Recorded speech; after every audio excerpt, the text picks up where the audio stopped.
From Studio 1A in Tampa, Florida, comes a talk show that really feels your pain and tells you like it is. We love America and all that freedom-loving Americans want to protect. Live from coast to coast and on your radio, it's For the People with Keith Allen. We'll help you survive this thing called life. We're for the people. Whatever your source of stress or strife, for the people is there.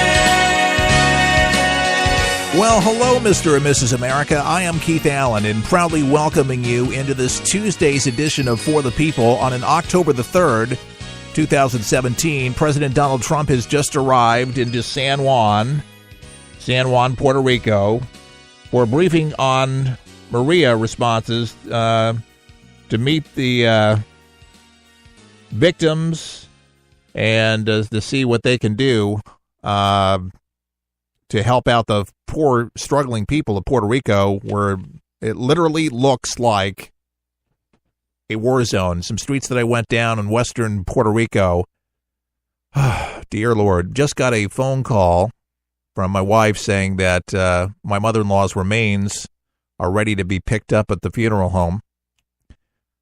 She wanted to be cremated, and we have a beautiful urn.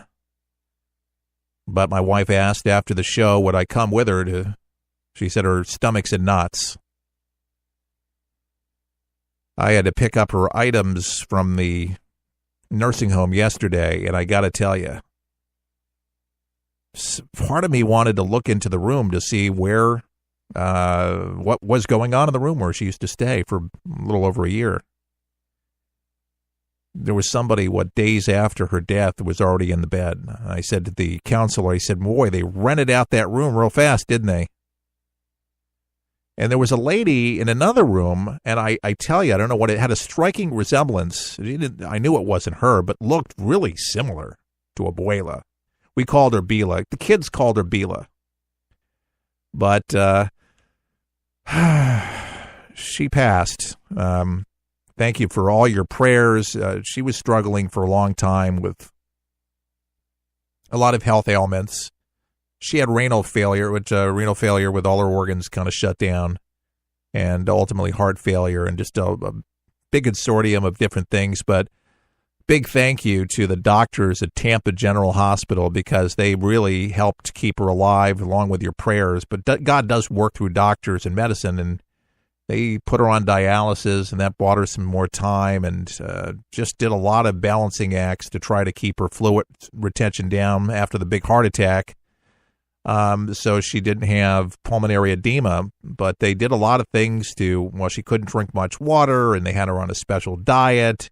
It was a balancing act. So in and out of the hospital, in and out of the nursing home. And it definitely was very difficult on my family. And I know more than anything, besides all of that, difficult on her. And ultimately, we know that she's in a better place. But that emptiness, it's hard, when you lose somebody that's special to you, that meant something to you. And I have 3 daughters, 2 that I inherited through marriage, raised them since they were 4 and 5. And then Kaylee, my daughter, it's 14.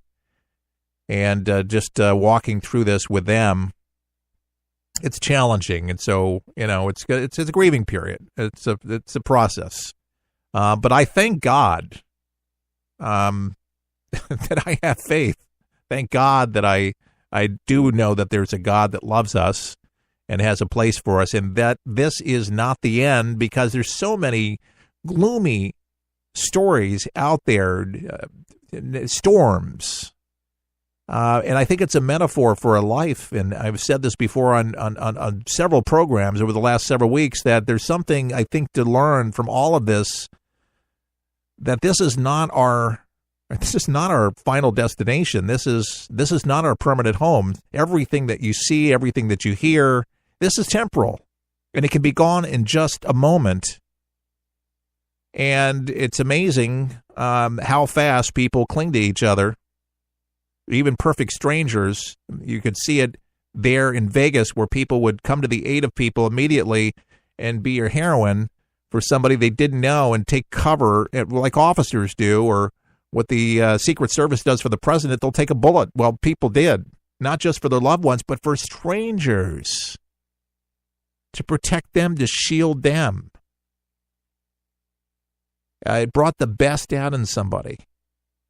And I think there's so much of that in people here in this country, and that's why I believe that we don't see so much more of bad things like this to happen. That's why these are not everyday occurrences. It seems like it, but it's not. There seem to be an uptick of it, that's for sure.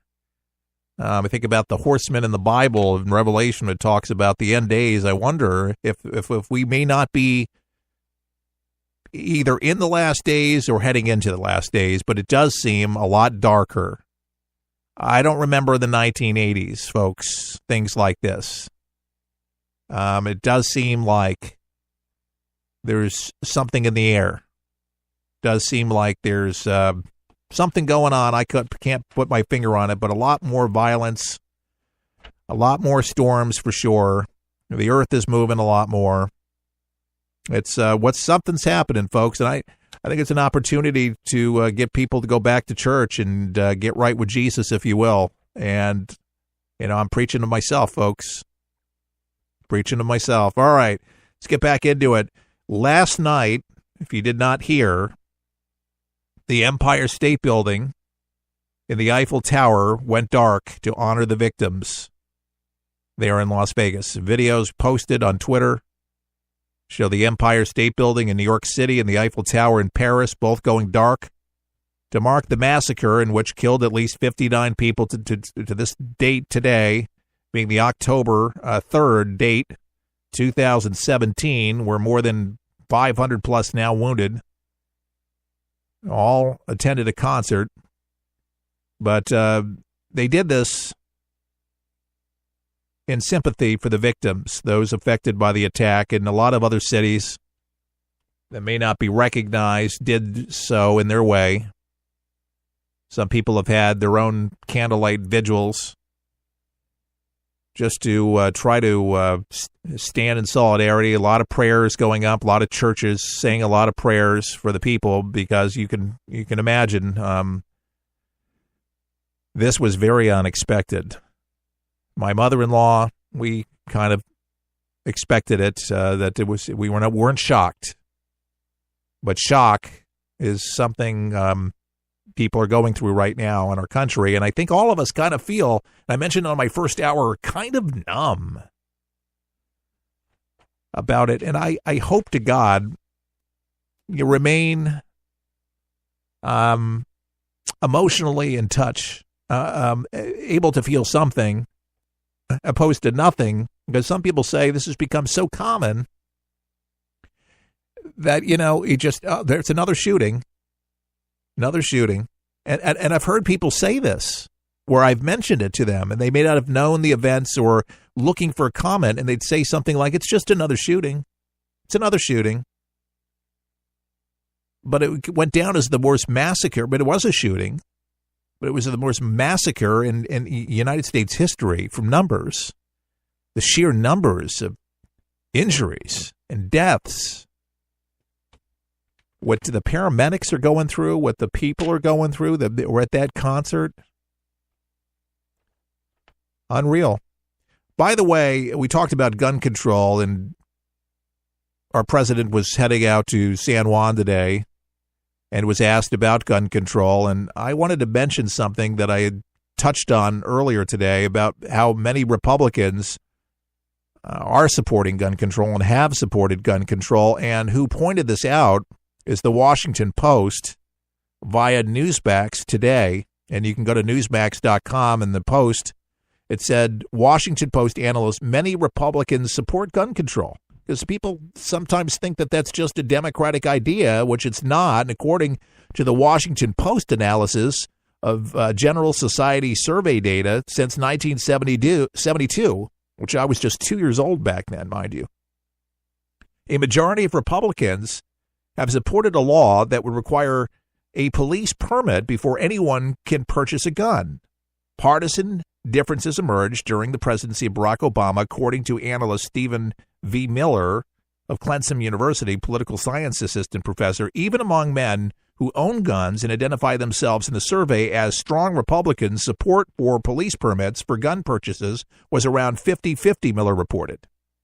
While the idea that those in the South are less supportive of gun control, the analyst showed that a mere decisive decline in Republican support for gun control came in the Northeast since 1994. In the most pronounced division between Republicans and Democrats on the gun control issue in the West and the Midwest, according to Miller's analyst. And a solution to address the partisan division over gun control could be linking gun control to police, which is generally a public institution that most people trust, according to the Gallup poll.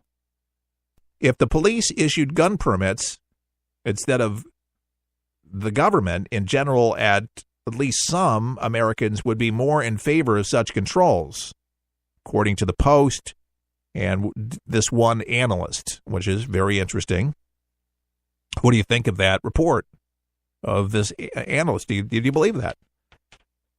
I'm a moderate conservative. I am Republican, and I will tell you this, that the firepower that Stephen Paddock used to be able to convert his guns to be able to do what he did, I am against. I don't think any American should have that kind of firepower. Not that kind of gun power.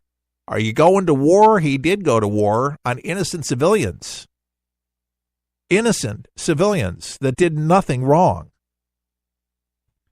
And for the life of me, still trying to figure out, I'm not alone. Many Americans are shaking their head, heavy-hearted, feeling pretty numb about the whole thing. What in the world was this guy thinking? This guy that seemingly had it all. Plenty of houses, plenty of money, had a gambling problem, but loved to gamble, loved, apparently, to friends and neighbors, loved country music. Why would you pick a country music event unless you were a psychopath and evil, completely evil? The same evil that probably was inside Adolf Hitler, the same kind of evil, if you will, I think rubbed off on him.